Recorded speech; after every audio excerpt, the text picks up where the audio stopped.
All right, everybody. We will get rolling.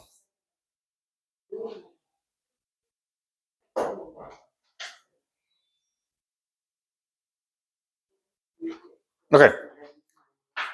So, in the past, we've had many classes on what was coming, what we thought was coming, what we're guessing is coming. Well, now we're here.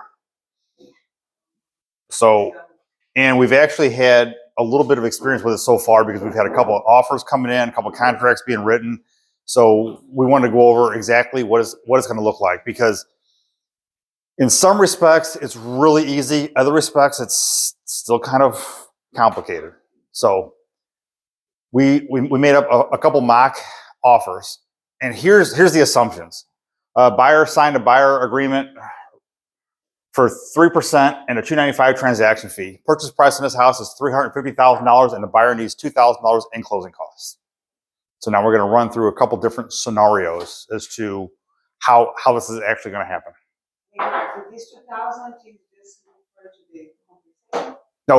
No, this is closing costs, which would normally be closing costs, like to lenders. Like 10,000 is going to be no.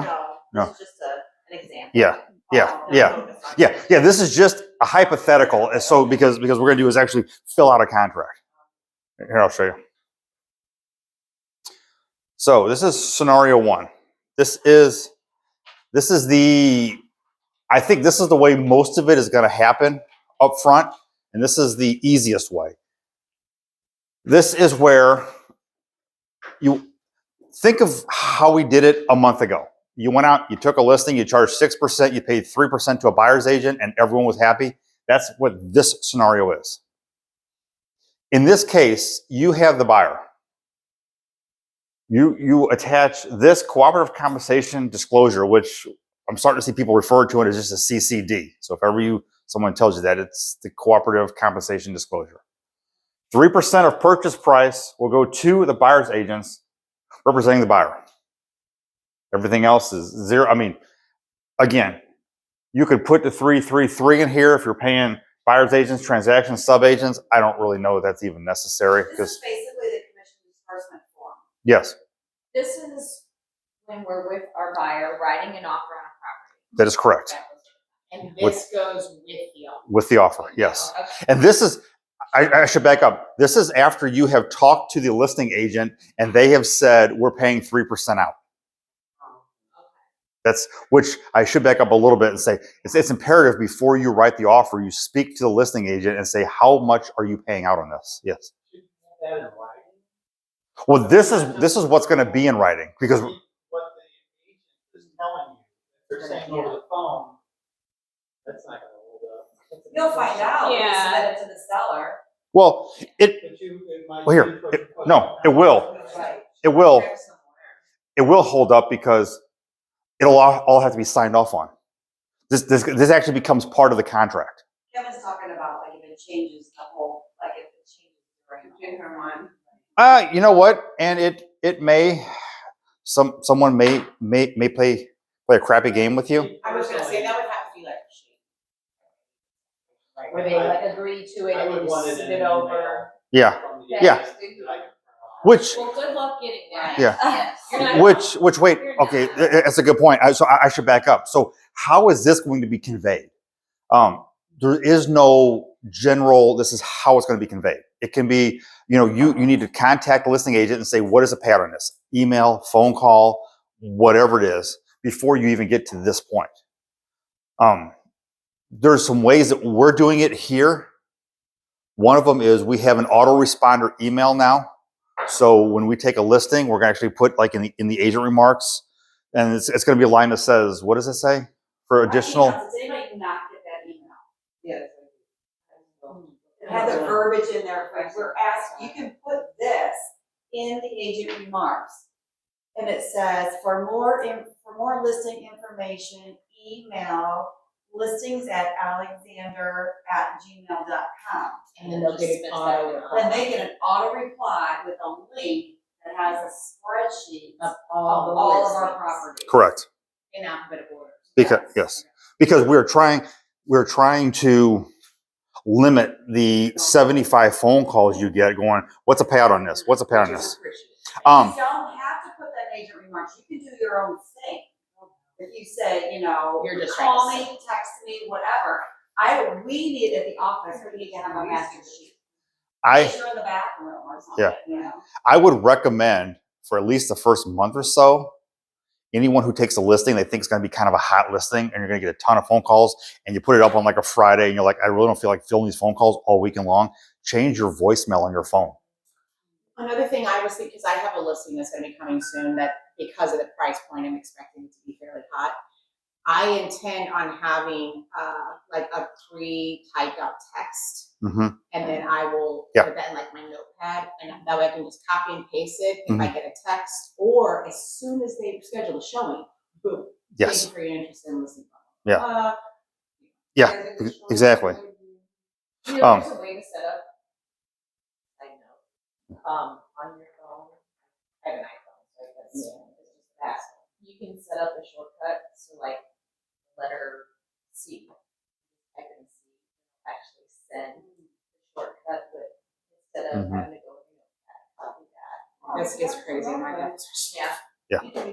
So I gotta figure out, I gotta remember how Yeah. to do it, but I know it's there. yeah, I would, It's been a while. and again, one of the thoughts we had is just change your voicemail. Hi, this is Mickey with Allegheny Realty. Hey, if you're an agent calling about 123 Main Street, the payout on that is 2.7%. If you have any additional quick questions, just leave your name and number and I'll call you right back. And then again, I'm not sitting here trying to advocate you don't answer your phone, but on a Saturday when your phone is ringing and ringing and ringing and ringing, yeah. Yeah, that might save 25 or 30 conversations of is this, you know. So anyway, that's one of the ways we're going to do that now. And also I want everybody to know when you take a listing, please email Sherry or Renee. Sherry, you're really, yeah. You know, and just say, hey, just took a listing 123 Main Street, payout on that is blank. And then we'll put it into our sheet because oh yeah, of course. That's a given. But I mean, I'm asking for like a separate email just because it makes it so much easier. Because what I envision on my end is when I'm in here on like a Saturday, the phone's gonna be ringing off the hook, going, "What's a payout on this? What's a payout?" I'm like, I have no clue. You know, and then I'll have to dig through our back end management system just to find out what the payout is on each one, and it'll just be a nightmare. And I'm assuming, like in my situation, mine is an office exclusive. So as soon as it goes, right, as I was going, instead of withheld. So as soon as it goes, we're like, before you flip the switch, right? Then at that point, it's like, hey, here's the amendment to go live. Correct. So getting back to where we are. So you have your buyer and they're falling in love at 123 Main Street and they want to write it up. You would write up this cooperative compensation disclosure because you've already talked to the agent. They told you there's a 3% payout. So you put that in there. Everything is all great. You will just attach this. Attach this to your offer. And it looks something like this. Listing broker is paying out 3%. Your buyer agency agreement is for 3%. So this is where you're going to fill this out. Your purchase price, $350,000 is the total purchase price. They are asking for $2,000 in closing costs. This goes like towards their lender's closing costs, taxes, insurance, all that good stuff. Line 36, I put NA or 0% of purchase price shall be paid by the seller at closing costs towards buyer's broker compensation. This is important. This is in addition to any amount agreed upon in the separate cooperating compensation disclosure form 2180. That's why this is 0, because you've already agreed to it in that prior form. Everyone follow me? I didn't get the 2,000 yet. It's normal closing costs. Yeah. Like if you haven't asked for closing costs. If you have a buyer that doesn't have enough money. For their lender closing costs. Lender's closing costs. Think about it as lender's closing costs. Yeah. And then your $1,000 earnest money, and then any additional earnest monies. So this is where it's going to kind of get a little complicated and a little hard to track. But yes. Question. What if there isn't a cooperative payout? We're getting to that. We got scenarios. Okay. I got you. I mean, I think I know. So this is pretty much how we're doing business. Well, I say right now, technically it was yesterday. This is how we're doing business right now. And it's pretty clean cut. This is where the listing agent is paying all of your commission and everything is great. And it's important to note, this is where the listing brokerage is paying your commission, not the seller. So now we'll go on to scenario number 2. Scenario number 2 is when you call the other agent and said, hey, what's the payout on 123 Main Street? And they said, oh, we're paying out 2.5%. And you're like, okay, but you've signed a buyer agency agreement with your buyer for 3%. So now there's going to be a deficiency. So this is how we're going to handle that. And of course, everything is, 0 for the transaction broker, 0, so. So this form, you always put on there what that agent says they're willing to do. Yes, correct. That's what they're willing Correct. to do, nothing It's else. like, Correct. it's like a broker commission, it's like the commission agreement before. Correct. And is this signed by the other agent, or is it signed? Yes. Here. Is it signed by the owners too? Yes. Okay. Gotcha. Okay. Cool. Yeah. See, this is signed by the broker. And by the way, it says listing broker. Don't email this to me. Everyone has authorization to sign on our behalf. So you can sign them all. Just sign our own name then. Sign your own names. Yeah. Because everyone has authorization to sign. If the listing agent questions it, then you just say. I have authorization to sign on behalf of our brokerage. Which this is going to be kind of a mess because I know of brokerages, large brokerages, where the broker actually has to sign off on all this. So good luck with that. But anyway, so yeah, everything gets filled out. You'll see seller sign, buyer sign. So this is what, as Renee said, this is going to be basically our commission form that the title company is going to use to determine who gets paid what. And this attaches to the offer. So now getting back to where we were though. So there's a 2.5% payout from the other brokerage to us. So now there's a 5%, a 0.5, there's a 0.5% discrepancy. So how we handle that is $350,000 is still the purchase price. They're still asking for $2,000 in lender's closing costs. Now, line 36 is NA or 0.5%. And by the way, this is kind of tricky because it's a percentage sign. So sometimes you want to write a percentage is like 0.05, but no, 0.05 is not. It's 0.5 because it's a 0.5%. That's the difference. We're asking for the difference between 2.5% and 3%. This is where you would ask for that additional amount right in here, line 36. Again, with the $1,000 earnest money, boom, boom, boom. Does anybody have any questions on that so far? Because this is, yes, go ahead. Shouldn't, instead of putting NA, put 0 or leave it blank, because the 0.5 is what will apply. I was gonna say that. Yeah. Or even do the calculations and do the amount. No. You can do it. Oh, yeah, No, no. you can do the amount, but the amount changes, so if you're going back and forth on price. I know, I just don't want them to be like, we put an A. No, I agree. That's what think- I initially thought. Did you? Like, Okay. Trying to do a double take. Well, all right. To me, honestly, either way, it's either this one or it's that one. So so They might miss that point or five. Yeah, I could see that becoming an issue down the road somehow. I would, but honestly though, I would put 0 in there before I would just leave it blank. But then it's 0 or 0.5, so then it's like, oh, is that a choice? Yeah, and like in the last line where it says additional, I get that's to see where I if would it'll put be an snarky A. about that. Yeah. Leave the other one blank. You suggested figure out the calculation. I would say either and or, I mean, Be I. careful though, if you figure out the calculation, if the price changes. Oh, you have yeah, to true, change that. true. I would just leave it blank and Leave it blank. That's my Mhm. take, just on. I would do that Just too. shit I ran into. Mm-hmm. When finding the first one, not the name, that's what I'm saying. I'm sorry, No, Yeah. not put anything at all right there. Nothing. that's what I would do, because then they have to recognize the 0.5. But if you don't leaving blank in the contract, it's not a good one. No, Which you have is- to leave it a line. We just always do it in case somebody like writes Yeah. something, but we have the original. Yeah. So if they do that. Yeah. Yeah. I do that in like the finance. And you know what? Says, Well, here, let's put it this way.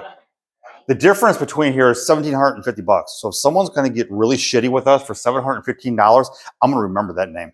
Oh, yeah. You can So- just put a dash too. just Yeah. a line. Yeah. I'll tell you what, of all the changes we got to make on this is the least concerning of me, whether we put a 0 or NA. I know. So, just take that for what it's worth. So this is how this works, because the important thing is this line here. This is in addition to any amount agreed upon in the separate cooperating compensation disclosure. So this is anything adding to that. So, Pay attention. Yeah. well, okay, it's a very good point. Paid by the seller, it was the buyer. This is paid by the other brokerage right now. You're asking Right. the seller. And I think it was Becky just brought it up, said pay attention. Listing side is very important. I'll tell you this here. This is very important. Because we have seen people already who have put 3% in there. Because they're thinking it's a 3% payout. This is in addition to any agreed upon amount. So if you receive a contract and it has 3%, and you're like, oh, my people paying out 3%. This is in addition to what they already have on that other form. What if they don't submit the other form with the contract? We're going to get to that actually. She's talking about this scenario, just put 3% there and not checking out that other form. I just Well, I feel like we might not do that. Yeah. Like, stuff like well, and okay, that's what you get. That's why this is so important, because for the next 2 to 3 months, just look at how many agents we have on our roster. How many are sitting here? Yeah. And honestly, I gotta watch what I say because I'm on video. I had happy hour last night with another broker, and it's not exclusive to our office. Believe me. Case in point, he had a contract yesterday, came in from I'm just going to say, because I'm on video, I'll tell anybody later, a very large franchise office here in St. Charles. And it came in from the assistant manager of that franchise location. And when he said you did not include the cooperative compensation disclosure, the assistant manager of that franchise office said, "What's that?" And he said, "Mark, my jaw hit the floor, because this is the assistant manager is telling me, what is that?" None of their people Ju- know. Unless they went to one of them. You tell me.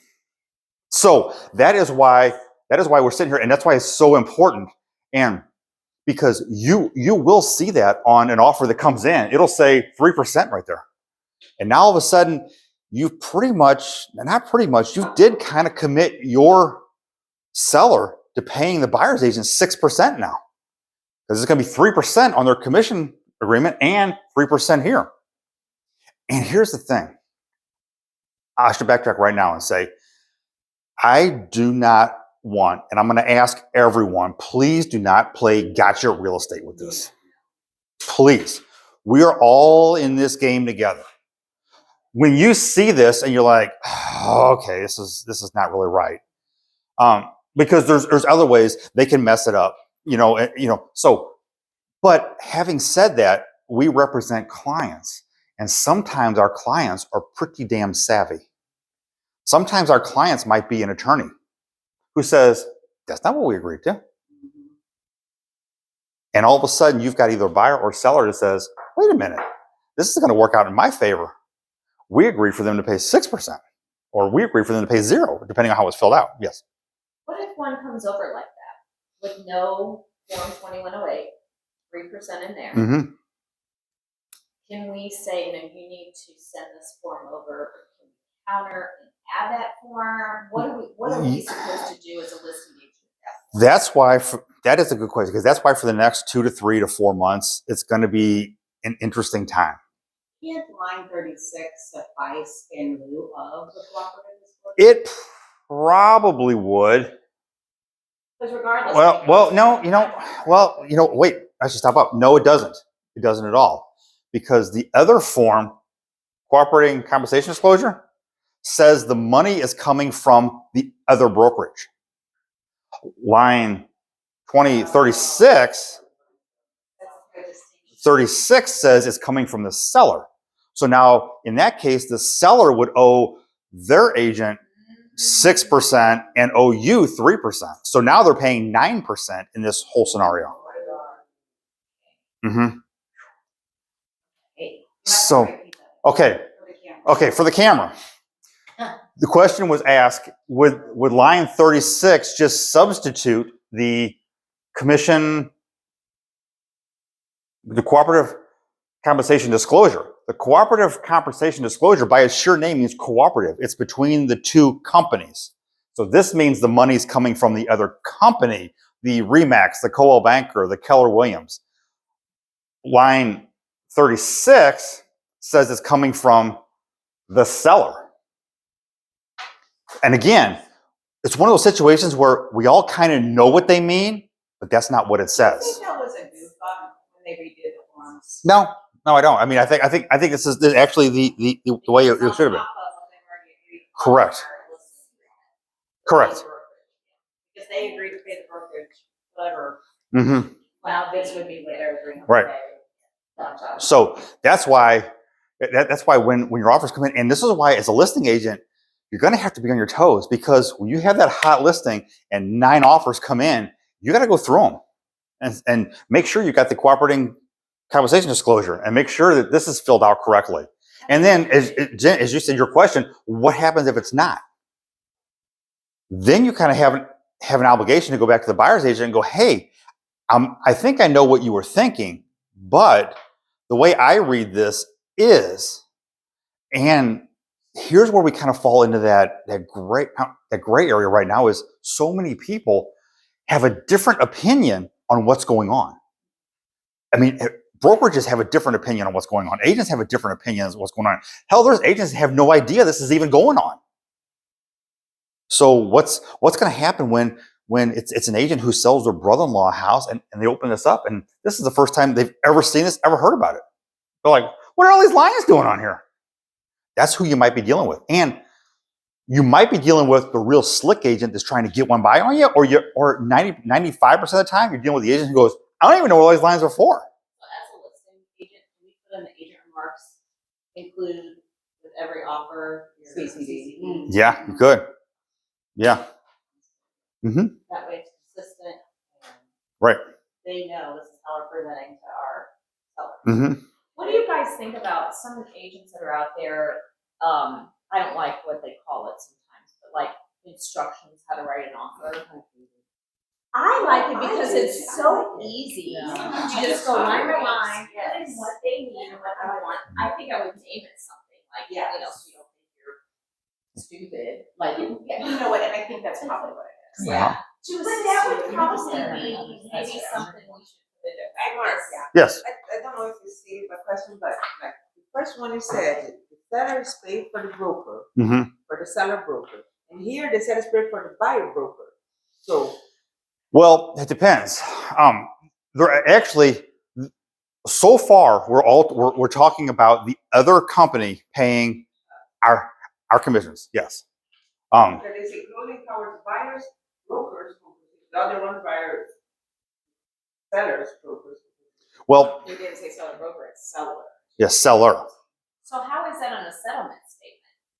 If If there's a there's E in 2.7 there. over there and then there's another half here, because it's the seller I- paying it, do they pay it to us directly? No, or my- do they pay it to their broker, but they pay it? My guess, my thought on that is it's still going to be the same way it comes in now. It's going to show up on the HUD statement, whether they break it apart and say compensation from Coldwell Banker or compensation from seller, and they break it apart, or they lump it all into one. It's going to be on the They'll be right at final the closing. seller, Right, this is because additional for me to pay. Right, right. Because Yeah. you're not gonna look at the other one. when you're- Right. This is telling the seller you're going to pay an additional 0.5% over what you agreed upon with your brokerage. I have a feeling buyer's agents might start making more money. There you are. I This- think so, because I'm seeing more 3%. This was intended to save the money and cut out all of our commissions. It's going to end up screwing the public, is what it's going to end up doing. I mean, everything was so upfront and so forward before, and now it's the Wild West. Because right now we're still dealing in this, I don't want to sound like a broken record, this strong seller's market. When this becomes a strong buyer's market, you don't think agents are going to get crazy with that? Yeah. Yeah.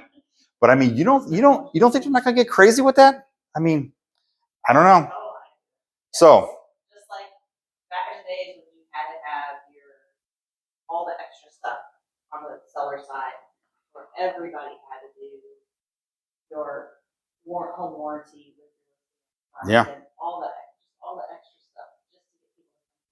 right, right. I mean, because I've seen the cycle where everyone asks for closing costs, and then no one asks for closing costs, and yeah, and it's a cycle. I've been doing it for 30 years, and it's a big circle that keeps coming around. So this is scenario number 3. This is where you call a listing broker and you're like, hey, how much is the payout? And they say, my seller is not paying buyer's agents a dime. So this is how you'd handle this. It's gonna happen. Yes. It's just moving into the contract world. Now, we filled this one out as all zeros, but you really don't even need this form in this scenario. Yeah, this is just to keep me on track. Because because there's no money coming from the other brokerage. Keller Williams, Coldwell Banker is not paying us anything. So do you suggest? Good. Do you suggest we fill this out anyway and just send it over? Because I can see some listing pages going, why are you saying this? I'm not paying anything." You're 100% right. Well, Because it says in addition to on the sales contract. here we go. So then we'll still see there's nothing. how would you handle this? Other agent says, no, they're not paying out a dime. So in that case, you would go down to writing in your 3% of purchase price. And again, if you feel uncomfortable with NA, you can put whatever you want up there. Because this is what's coming from the seller, shall be paid by the seller at closing towards buyer broker's compensation. This is in addition to any agreed upon. Well, if there is no other form, it's not even attached to the contract. So seller is paying this. That's how you would write this up to have the seller pay. But what is the difference between this thing not paying, the seller's paying? With the way we operate right now, or we used to operate, was everything was split between, well, and this was the argument I had always thought that we were always on the right side of. When you took a listing and we'll say you charge your seller 6%. That was what we charged. Now we elected to split our 6% with another brokerage, but that was still what we had charged. So now what they're saying now is they want to break that apart. So each side has to charge their own respective clients. So because of that, now that's what got us in this whole mess. Is they're saying we had to. Technically, the listing was still being charged at 6%. Now we have to break it down. And they said it was because it wasn't disclosed, which I don't understand, because it was disclosed on every listing contract. Every listing contract had it. I know. So that's the difference between the other brokerage and the seller paying it. It used to be, it was always paid by the other brokerage. The seller paid them and then they paid us. Now it can go either way. They can pay their agent who pays us, or they can pay directly to us. Either way. Doesn't matter to the seller either, because it's all off the net proceeds of the sale. Right. Doesn't matter. The seller's paying for it either way. Correct. So that's how this would happen. If you'd call and say, hey, my seller's not paying a dime. Now my gut is telling me this is going to happen a little bit up front, but it's going to slowly fade away. But in this way, you make the seller pay, right? Yes, you do. Yeah. They don't That's what you do. get other offers, Mm-hmm. except for people who are asking them to pay their Got it. agent, and Because they that's all what offer they're it. gonna get. Correct. They have to pay. Correct. They can come back, but you can keep doing And see, right now, everyone looks at the real estate market the way it's been for the last 2 or 3 years, and they're freaking out because sellers are like, I'm not paying a dime. But I remember the time not that long ago when sellers would pay anything to get an offer. That's why buyer's agents are going to go crazy when this market flips. Mr. Seller, a buyer's going to come with an agent. That agent's not going to work for free. So Correct. you're going to get more lookers, more offers, better offers if you are compensated. Correct. Yes. So because of the way that that's worded, what I guess I'm trying to say, would it be in the broker's interest to encourage their sellers agents, whatever, or listing agents, to encourage their people to do the cooperative agreement, because for this, they run the risk of being cut out of the split, Mm-hmm. right? You mean the buyer side? No, on the seller side, like the Broker gets broker, yeah, the broker runs the risk of being cut out, depending on how the title company. I gotcha. Because if it's being paid by the seller to the buyer's agent, or does it matter? I don't think it matters. Still, Yeah, I'm not following. because it says paid by seller towards buyer compensation. Wait. Buyer's broker's compensation. Towards buyer's brokers. Okay. Okay. Just so I have it clear, and I'm You sorry. know what I'm saying? No. This is what we're here for. I just wanna make sure I understand. So the listing brokerage is saying, or the seller saying, nope, we're not paying anything, but I have a buyer's agreement for 3%. Yes. So by me putting 3% in this, I'm asking the seller Seller to pay your to 3%. pay it. Mm-hmm. Correct. My buyer not gonna Would pay. that tick off though the listing agent, because they're like, hey, I'm telling you I'm not paying, but Who you're putting it in the No. contract? No, because that's what we're here for. Yeah. Michelle, also, that they can, the seller and the listing agent, the seller and the listing agent can agree not to pay anything out and just wait until the contract comes in to see what's asked for. Because And they just And present then- it with the other Yes. offers. I would worry zero about making the listing agent mad because you're asking for it, and I'd worry 100% about why they didn't draw it up right the first time. Why they didn't address this with their seller, that this is how you're gonna have to do it, because it falls back on them. But I heard that one of the larger companies is saying, yeah, 0, 0, 0. Yeah, I don't even want to get. I don't know, I- that's why. well, I'm no, just saying. we will eventually get. You know what? I will bring that up at the end. Remind me about EXP. So you have the 3% comes from the seller, the broker, Yes. and what is our buyer's 3%? Forgetting that part? No, because You're gonna get 6%? no, Oh, that's what I thought. no, because what you're doing is you're not asking your buyer to pay 3%. You're asking the other side to pay that 3%. That's what it is. They can be- And then they can Correct. counter back and say, no, we're taking that. They can. Alright. And then what happens? Oh wait, we have a scenario for that. So, scenario number 2. It's the same. Yeah, I gotta go down. Okay. So scenario number 2 is what happens, and I actually typed this up wrong, so this was a little typo. It had to fix 0.5. So what happens if let's say your buyer or the other side says, we're not paying this extra 0.5%. Or you've before you've even made up your offer, the other side says, yeah, they're paying 2.5. I'm telling you right now, they're not gonna pay a dime more. I already talked to them, and they're not gonna pay you a dime. Or your side says, yeah, but if you ask for that extra 0.5%, that might kind of hurt my offer. Okay, so this is how you would incorporate that into your offer. Is everyone kind of following me so far? Basically, all you're doing is you're taking your 0.5%, which comes out to $17.50, wasn't it? Yeah, and add that right to your purchase price. So now the listing agent, who you're hoping has some sort of mental capacity to see this and go, what are they doing? We've already incorporated that back in. So your seller, their net is still the same. And basically what we're doing is this is the way I would present it to your buyer. We're going to finance your $17.50, if that's okay with you. And if it doesn't agree, we go through that process. Hey, Then we- pay it out. Yeah, then we worry about that when it comes. So is everyone kind of following? Like, this is what happens if for some reason your buyer doesn't want to ask for doesn't want you to ask for the. Now, of course, in this spot you could always do, because you have a signed buyer broker agreement at 3%. They're paying out 2.5%. Your buyer still owes you 0.5%. They could write you a check 0.5%. And if they do, please have them write it to the office. Don't take it personal. That's a whole mess. So I mean, so they could write a check for $1,750. That's fine.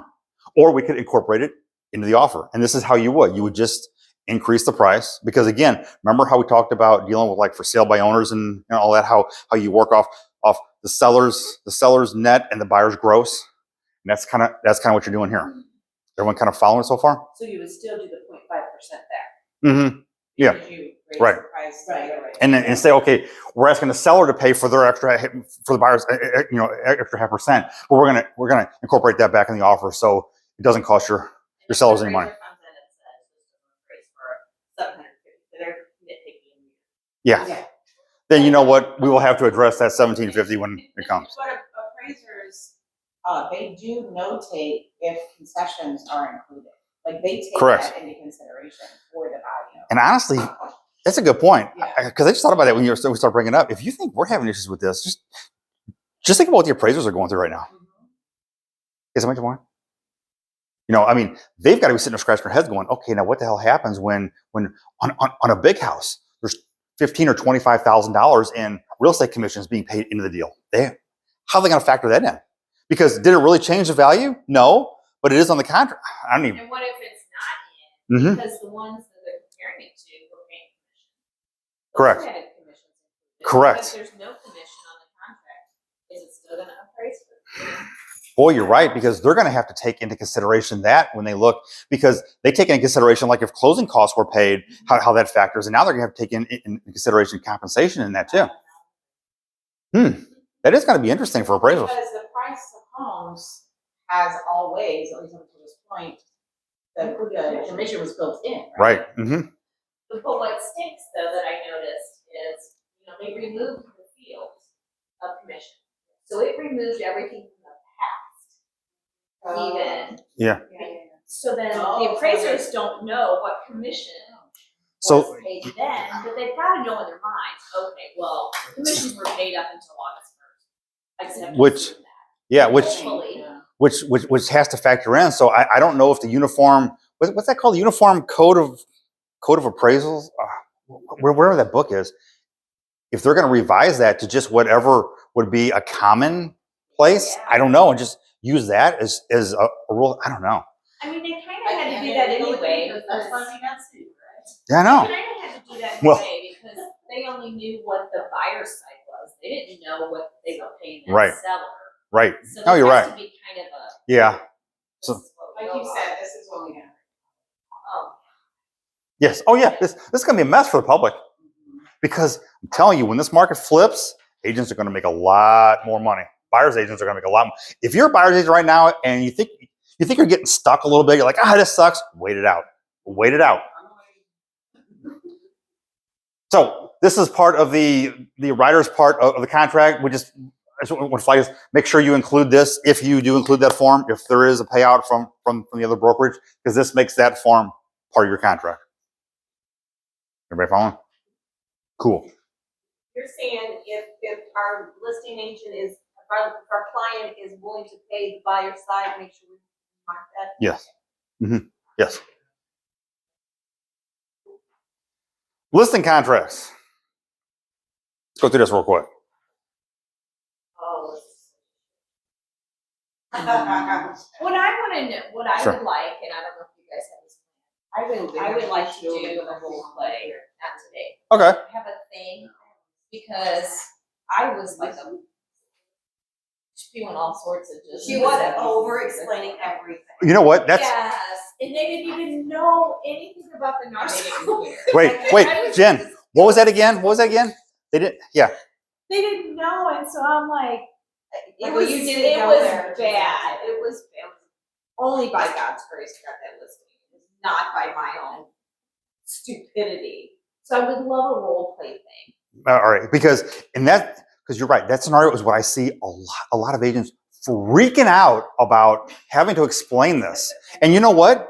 95% of the time, they go, okay. They go, how much you charge? 6%. Okay. What are you gonna do to market my house? Well, we're gonna put it on Zillow. Okay. Let's get it rolling. You're like, boom, we're done. We're done. Now look at this. I think Well, that's all right. It's one of those, yeah. I literally just did it. That's where I just came from, the listing. yeah. And I kept it simple Mm-hmm. and to the point. And he said, so if I don't want to offer, I said, your house honestly will probably sit longer. I said, I'm not just saying that. He said, well, I trust you, Bridget. I said, I'm going to tell you the truth. It probably will sit longer because now they have to come up with an additional 3% for their agent, which was not part of their amount that they were financed for, approved for. And he said, I got you, I understand, included. And it was done. Yeah. And, Or you can say negotiate it now or negotiate it later. yeah. I mean, I and you know what? In all my years of doing this, whenever we go to anything as far as objection handling, whenever we do a class objection, we worry so much about what's going to come up, and most of the time it doesn't even come up. He had never heard of. No. about it. Well, do you remember when Beth Burton was in here for that class like a month or so ago? And she's like, I walked into a listing. I said, I walked in and said, right off the bat, okay, let's get the elephant in the room out of the way. Let's talk about the NAR settlement. And the guy looked at her and goes, what are you talking about? And she's like, and at that point, she's like, oh, crap, I should have just kept my mouth shut. And again, it's not that you're hiding anything, but there's no need to do there's no need to spend an hour explaining what we're talking about here to someone who doesn't even care. They just want something. They don't even care. We're going to spend, you spend an hour trying to talk to this. And look, we can't even figure this out. What do you think they're going to do? They're like, I just want to know if my house is going to be on Zillow. Is it going to be on Zillow? That's all I care about. We did figure out, so with this going on now, the buyer's agent's gonna make more money, right? That's what we're just talking about. That's what it's. Wow. Oh, Because instead of the 2.7, Hey. they're getting 3. Oh, okay. and Because we're gonna put this. not only that, after we're done, I'll turn the video off and I'll show you how we're really going to make money in a couple of years. So anyway, this is pretty much, honestly, this is pretty much the exact same way it was on the old listing contract. They just rearranged it, if you ask me, because broker compensation, 6% of the purchase price. Boom. That's it. We're done. And then they had another line on the listing agreement that said, how are you going to pay out? And we wrote 2.7, 2.7, 2.7, 2.7, 2.7, 2.7. It's the same thing. It's the same thing. Nothing changed. Nothing really changed. Because, and that was the argument before when they said, well, now sellers they don't have to pay buyer's commission. They never really had to. It was just a commonplace in how we did business. And I still think it's a commonplace how we're still going to do business. And we'll talk about that in just a second. So, broker, you write it. We used the example here for the video, merely an example of 3%, 3%, 3%. So if yours is 5 and paying out 2.5, if yours is 6, paying out 2.5, that's all on you. So, Try to keep the industry standard high. whoa, we're not going to use that. there is no industry standard. Not the industry standard. Just keep your standard. Keep your standard going. I'm sure that's what you meant. So this is a little bit different right here, line 33. If compensation agreed upon between broker and carpenter is less than the amount stated herein, the difference will or will not be reduced from broker compensation. What this line means is, say you are at 6%. You're paying out 3%. The buyer's side has they're coming from a different company. They have their buyer agency agreement at 2.5%. So you're paying out 3, but they can only collect 2.5% because that's what they signed with their buyers. So there's an extra 0.5%. Where does that go? That's what lines 33 and 34 do. That either says it will or will not be reduced from that 6%. Yes. So flipping it back, I'm the buyer's agent. I've got a 3%. 2.5%. So can we reduce it? So You mean Yeah. increase it? Yeah. sorry. Yes, sorry. That's okay. Increase it. So if I've got a 2.5, but they're offering a 3%, I can do an amendment to increase it to a 3%. I have not seen anywhere where they say you cannot amend a buyer agency agreement. Do we have an amendment for a buyer's agency agreement? There's a form? Yeah, because if our buyer's agency agreement expires, or it's getting ready to expire, you want to amend it to make sure that it's. What form do you use? I don't think we have no. Buyer's agency, sales contract or something? I thought I knew. Why don't we just do new buyer's agency? That's why I would- Try it with a different one. So yeah.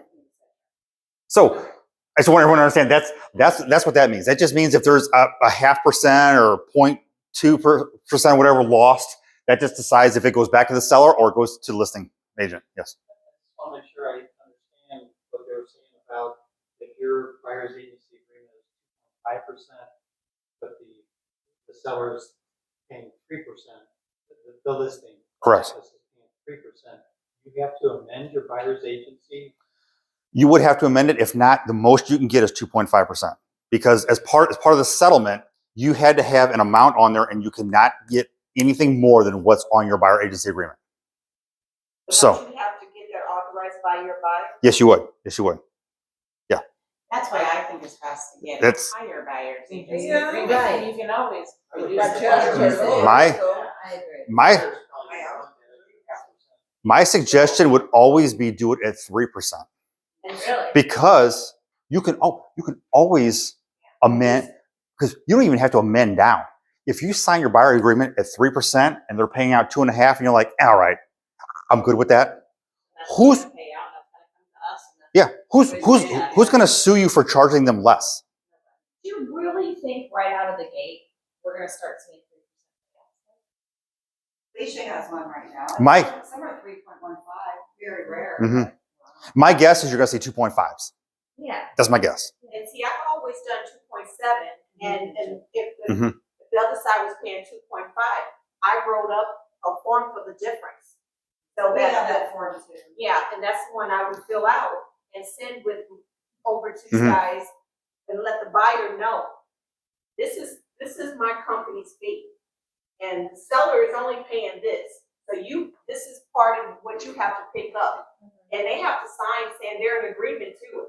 So we already have that going. Mhm. You know, that stays in place. But this is where I think we're all kind of freaking out. And I think in 90% of your cases, you're not even going to notice a difference. Listing agents are going to go in and they're going to take a listing at 5.5%, 6%. They're going to pay out 2.5 or 2.7. And it's all going to be in as soon as you write up the offer, everything's going to just go right on through. I really believe that's going to happen in 90% of cases. Yeah, but I want everyone to know this in case, because on the listing side, if the offers come in and they're all jacked up, you got to put the stop on it right there and go, wait a minute. We need to revise this. Now, next part of it is unrepresented buyer. In the event a buyer is not represented, which basically this means you're getting both sides. What happens? In the event buyer is not represented, shall remain the same as the amount listed under the broker compensation, or shall be modified as. And what this really means is either you stick with your original 6% and you get both sides of 6%, or if you want to already go ahead and show a different amount in there. Like if you say, hey, okay, I'll drop it to 5%. Hear me out all the way. Or if you're like, I want to drop it to 4%. Okay, that's fine. But now I would caution anyone before they start getting too giving with this. This is going to be a big deal, dealing with unrepresented buyers. So what the sellers might be thinking at this point is, well, if you get both sides of it, then I expect you to work for your 3%. I don't necessarily know I would go there that quick, because working both sides of a deal is a pain in the butt. It really is. And you do double work, and I would argue increases your liability by 3 to 4 times. So I personally would stick like it always was for the last 15, 20 years. We charge you 6%, and if there's not another buyer on the other side, we still charge you 6%. Sorry. Even if it's 5.5%, okay, well, I still make 5.5% on both sides. Because I am doing double the work. And honestly, it's almost better this way because it's addressed up front and not later when a seller comes back and goes, oh my God, you're making a killing off me on this deal. Nah, we've already agreed to that. And if this even becomes an issue, we've had this conversation when I took your listing. I have a listing agreement that is, the old listing agreement doesn't expire until February. Mhm. Should I have them redo this? You might want to, yeah. Okay. All right. This is, someone asked earlier, if you have a transaction fee, where's it go? owner agrees to pay broker a compensation $295, so you can charge that off to the seller, or you can charge off your buyer. Again, your buyer can write you a check for $295. This is the listing agreement. Oh, you're right. You're right. Oh, you're right. My bad. This is if you're taking a listing and you charge a $295 transaction fee. That's where that would go. Can we still change that? Mm-hmm. Yeah. Yeah. Yeah. This is just for representation purposes only. This is all just for representation purposes only. And then, of course, it's either paid up front or when it closes out. That's what those two check boxes are for. All right. So we got next.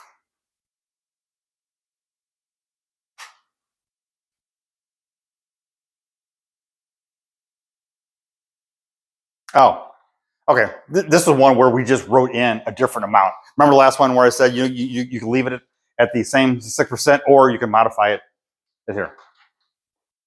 And that's excuse me. That's how you would modify it.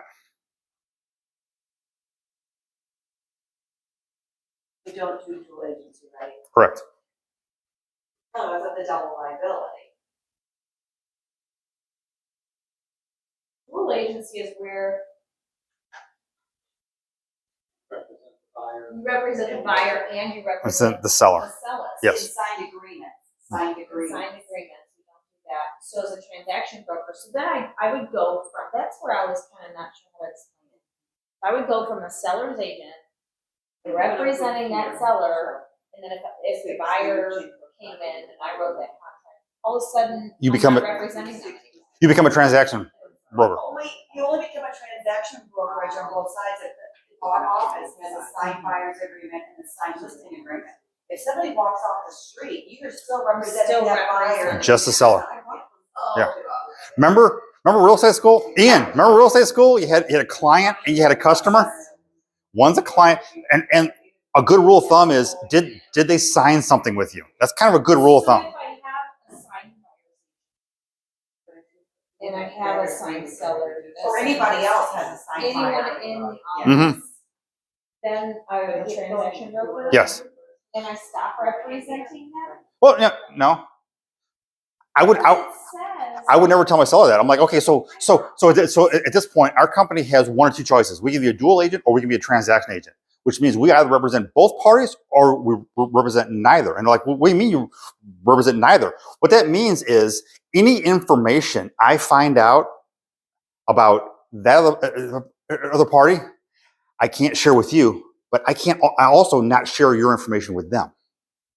Whereas in a dual agent situation, it puts you in a trick bag, because if you find out that your seller is willing to reduce their amount on the sales price, do you have an obligation to go tell the buyer? Because you're a dual, so you work for them too. So don't you have that obligation? Likewise, if you find out the buyer's like, I love this house. All right, honey, I'll take your advice. Let's offer him 10 grand less, but I really want this house. Don't you have an obligation to go back to your seller now to tell your buyer, okay, I work for you, but go back to the seller and go, hey, I know they'll spend 10 grand more. So in a transaction brokerage, I don't divulge that to anyone. Because, and they say, well, aren't you working for me? Yes, but that's information I would never have known had they had their own agent anyway. The transaction agent, you're working to get the transaction done on both sides. Now, having said that, almost every other company out there works as dual agents. I would never do that. Yeah, but then they use designated agents, which is dual agency in disguise. But that's for a whole different day. We'll talk about that a whole different day one of these days. So, say you go take your listing, and your seller looks across the table from you and says, I just heard, I got this postcard in the mail about you guys are making too much money. I'm not paying a buyer's agent squat. How would you write up your listing? Basically, it's the same. Said, okay, well, our side, we're going to make the 3% then, and we're going to pay 0 out to the other companies. And it just means you're charging your seller 3% and nothing else is going to happen. Now, having said that, I would also throw in the caveat of if you're in that situation, you're sitting at a table, and seller's like, I'm not paying them squat, I'm not doing this. You need to reevaluate whether or not you want this listing. And again, this is not about saving our commissions. This is about, is this transaction ever going to go through?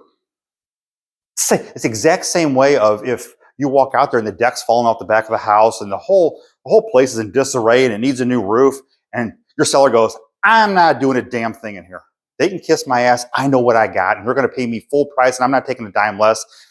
You got to look at all the facts and go, is this transaction ever going to happen? Or am I going to waste my time? It's the same way. And so like if they don't want to pay, okay, we're going to have this same conversation whether we have it now or whether they have it when the offers start to come in. So then again, like I said, but having said that, if you just don't dwell on it too much, they're never going to bring it up. And if they don't, and here, we're not trying to deceive sellers into paying more money. I wholeheartedly believe the way we did it before works best for everybody. I really do. I really do. Because most of these people are going to be the ones who are trying to sell a first-time homebuyer house. And if they're not going to do this, I mean, are they going to take VA? Are they going to take FHA? Are they going to put up with all the rest of that crap? No, they're not going to. Well, the person that I had that was like, I'm not paying a buyer's agent. He was like, and I, told him all the reasons why he shouldn't, blah, blah, blah. He was like, well, it'll just have to depend on the offer. Mm-hmm. Mm-hmm. So how do you negotiable later? Open to being negotiated. He was. But you will have less workers. Oh, yeah. Mm-hmm. Because if somebody texts you, happens to 0, I'd be like, I would say, but at that point, I would say, well, at this time, there is none that he is open to negotiation. Mm-hmm. Which is why it's going to hurt. that's gonna have Mhm. to be, Mm-hmm. and across nicely. Mm-hmm. Which we don't. I don't want to take up too much time, but yeah, there are some scenarios I do kind of want to hit at the end. So, actually here I've got this one like this because we saw this come in on an offer. Because this is the way at the time. This is the way it was in the MLS, which may still be conveyed to you by phone. It's a 2.5 to a buyer's agent, 1% to a transaction agent, and 0 to a sub agent. That's how it was in the MLS. Now, if they convey that back to you, hey, this is our payouts. You don't have to write. If you've already got a signed buyer agency agreement, you don't need to write the 1% and the 0 in there. You can just keep it at your buyer's agent. Just because it's kind of confusing when it came over, I'm like, why is it written up like this way? It Mhm. should be 2.500. Yeah. Or NA. Unless you're Yeah. the transaction broker. Yes. Correct. So that's where we are there. So it's clear as mud, everybody? All right, now. Hey. Yeah. So I just want to briefly hit on a couple scenarios I can see coming. All right, which one do I start with? We were going over something the other day, weren't we? Yeah. Oh, I remember what it was. It was this scenario of, first off, I see a lot of buyers running around with multiple buyer agency agreements signed. I can foresee that coming because a lot of agents are not going to truly work with their buyers. All they're going to do is say, hey, in order for me to show you a house, you got to sign this. And a lot of buyers are like, okay, they're going to sign this off and then they're going to look at a house. Technically, they are under a buyer agency agreement. But I foresee someone walking into your open house who has 10 buyer agency agreements signed already. How do you handle that? Because I can tell you in my experience what the scenarios of what's going to happen. And okay, there's a couple ways that goes. That goes either the buyers who are just clueless. They've signed 10 agreements, but they don't know. All they know is the last 3 agents, when I said I want to look at a house, they had me sign a paper, so I just signed a paper. And they have no idea what they're even doing.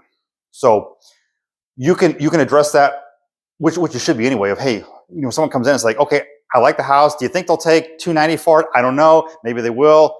Okay, well, can you draw it up for me? Sure, I will. What do you do at that point? You ask them, hey, are you currently working with an agent? They might even tell you, look you right in the eye and go, no, not really. Okay. So what does that mean? Does that mean they've signed anything? Correct. And then quite honestly, it depends on how that goes. They might say, you know what, we signed with a bunch of different people. Like, oh crap, here we go. And it could be for that one property. It could be. Yeah. It could be. It could be. And this happens on both sides, whether you've had someone sign or whether you're sitting there and someone comes into you. So how would you handle that scenario? And it's something that we need to think about because and I wish I had 100%, this is how you handle it, but it sometimes comes down to a case-by-case basis. So do we have to call those agents up? No, I would not. Because here's the flip side. Agent walks into your open house and says, yeah, I'd like to offer him 300. You're like, okay, I can help you with that. Do you have an agent? Yes. But I heard from somebody who read on the internet that if I have you draw it up, I get a better deal. So I want you to draw it up. What do you do? Well, here's the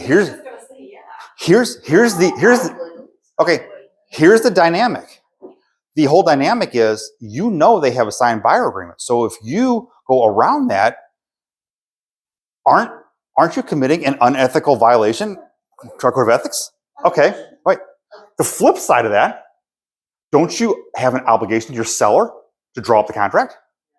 But are they gonna get a better, I mean, they're No. looking at it with, like, No. I'm gonna get a better deal. No, they're not. But what they're going to think is, I heard somebody talking at work that says, if I cut my agent out, I get that money back. That's what they're thinking. But are they really? So this is why I don't have 100% how you handle that, because there's a lot of dynamics going on here. Do you, because if you don't write the offer and the next morning that buyer drives by your seller's house and says, I was trying to write an offer last night, your agent wouldn't do it. Have you put yourself in that? I mean, this is where it's going to get a little dicey. And quite honestly, in that case, the buyers owe the money to their buyer's agent. So it's going to be incumbent upon the buyer's agent to go after them for that money, whether or not they write the offer or they don't. I have a question. Yes. So I can see this happening a lot. If you have a listing at open house and buyers come in without an agent, they want to write an offer. They're just, you know, Mhm. they want to write an offer. How would agents here write that up? Just normal, like. Just normal. representing the seller's Yeah, agent? yeah, it's normal. And then Obligation to contact their agent? That's what I would do. I think I would. I mean, I think, well, here's what I am in the process of starting to work on. I want to draw up a hold harmless agreement for any of our unrepresented buyers, you know, who come in. And as part of that, I want to have them sign off on that they are not working with an agent, because we don't have that right now. So, because what I envision is, Jen has an open house. She sits there, someone walks in and says, hey, I'll make an offer. She writes all up. 3, 4, 5 days later, another broker calls me and goes, whoa, Mark, that was our buyer. And your agent went around and was doing unethical stuff just to cut out the deal so she could get both sides. That's what I'm envisioning. If I have a hold harmless agreement that says the buyers check the box that says we do not have an agent. Because right now they don't have that. I have a question. So the scenario that you're at a listing, somebody comes in and says, oh, we've signed with a bunch of people. Then at that point, couldn't you say, you know, I'd love to write this offer up for you. Mhm. I would love to help you. But before I do that, you're going to need to email each of those agents that says I'm canceling my buyer. Yeah. First off, I want all that. I would want all that in writing. I'd want that in an email or text. And then forward each of No. You know what? Buyer that's reckless enough to have that many signed contracts out there, they're not going to do the homework. I would- don't even know who those But then agents how would you are. handle Right. it though? I would not go that far. What I would do is I would explain agency to that buyer. Well, right. I mean, And just I'm saying, okay, so you told me you do have multiple agents out there. Do you feel comfortable with any of them representing you? And she's like, well, no, we want to go ahead and do that. And it's hard because I'd want this all in writing, because this is going to come back to bite you in the ass. because if it wasn't properly explained to them, maybe they have no idea that they could theoretically be sued. They probably have absolutely no idea. You know why? Because in 90% of the cases, an agent said, buyer said, I want to go take a look at this house. And they just said, okay, if you sign right here, I can show it to you. And they go, oh, okay. And they sign right here and they go look at the house. Have they really done anything buyer agent wise? But in that case, what I would do is I would explain to them agency. And somehow or another, I would want to try and get it in writing, because so it don't come back to bite you in the ass okay, so if you sign multiple forms, you actually are under multiple agreements with those buyer's agents. I'll be happy to write the offer for you, but you may have an obligation to those agents. Are you okay with that? If they go, okay, write the offer. As the VA, don't we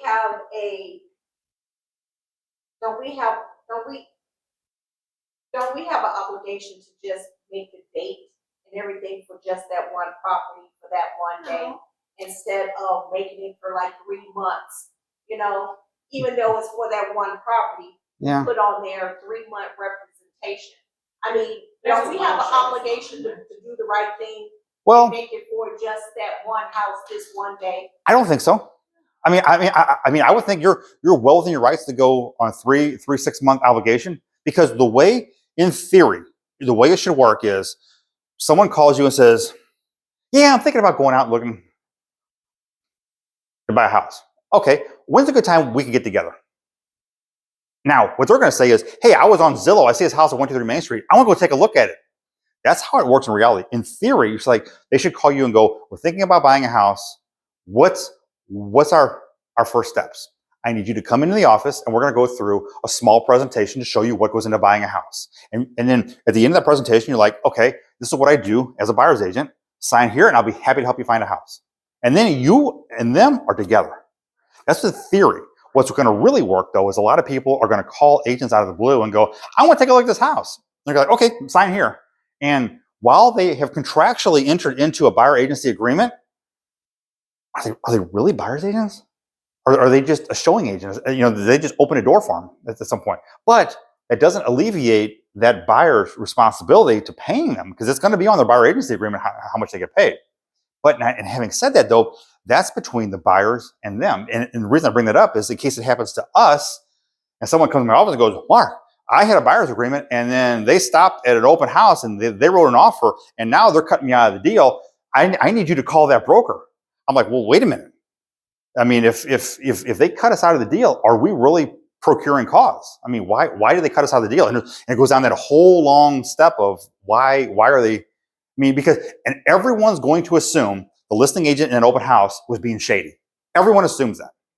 I have found in my experience that only happens about 5% of the time. Most of the time, it's just an honest, I don't know, people walked in and said, I want to write an offer. And you're like, oh, I'm going to sell a house today. And you type it all up. And then later on, you find out these little details that start to trickle in. I do not want to be the agent that goes after somebody because they went with somebody else, and then I smear my name because they get so mad at me for being so greedy. Yeah. And I'm going to throw that out here. The chances of us going after a buyer legally are about 0. And if anybody has a problem with that, I mean, we can just talk about it later.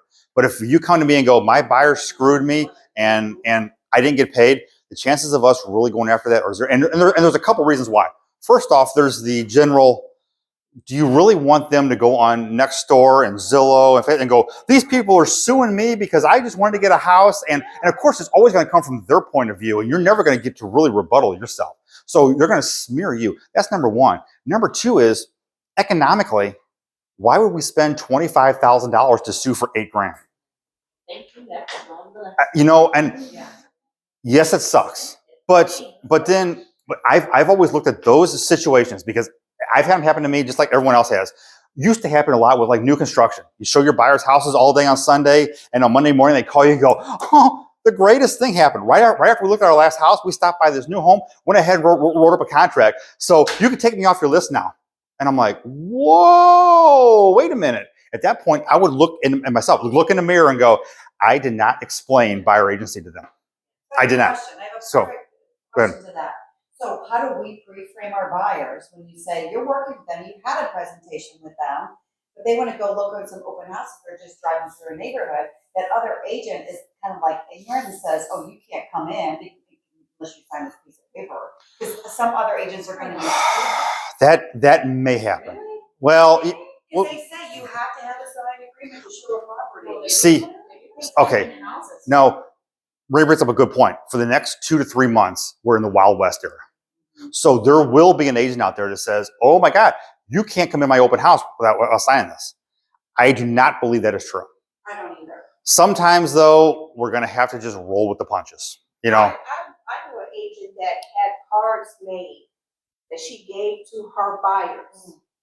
So that when they went to open houses without her, and the listing agent or whoever was there, you know, situation like that, they give them that card.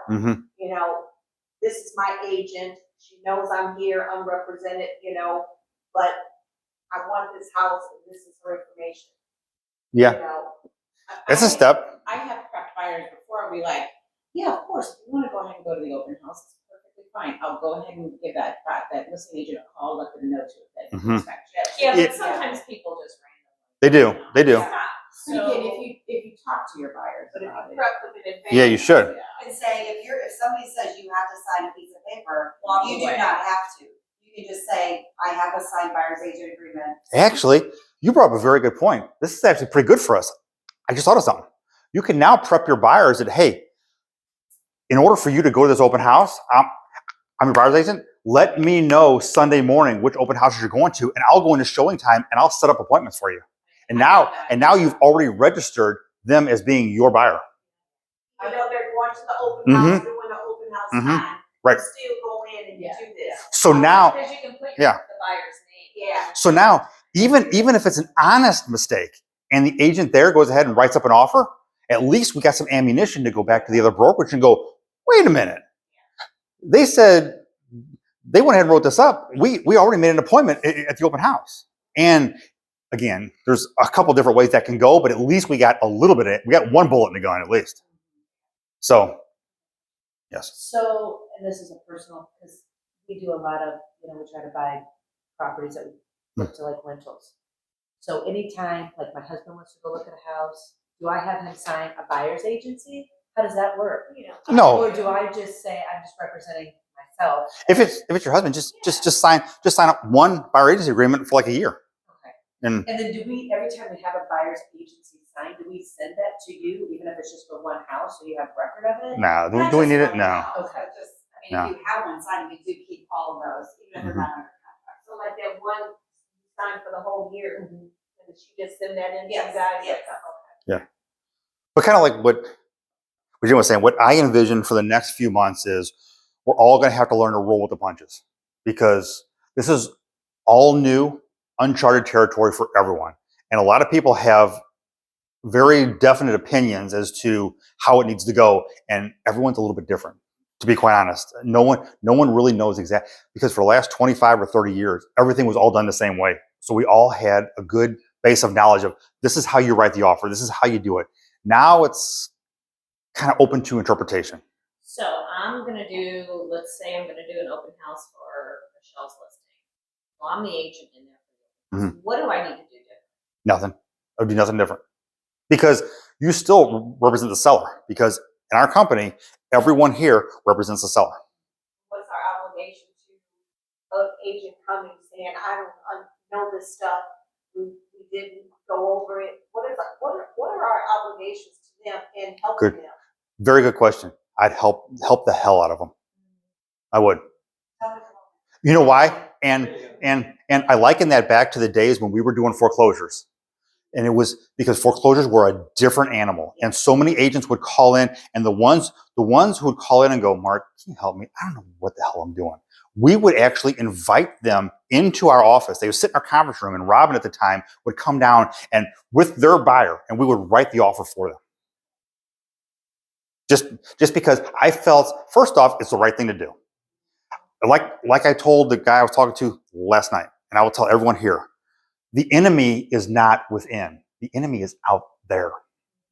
So I don't look at the other agent, especially if they don't know what. I would rather have someone call me and go, Mark, I don't know what the hell I'm doing. Okay, Let's just walk through this. Because, again, at the end of the day, we have a fiduciary. We have to look out for the best interest of our client.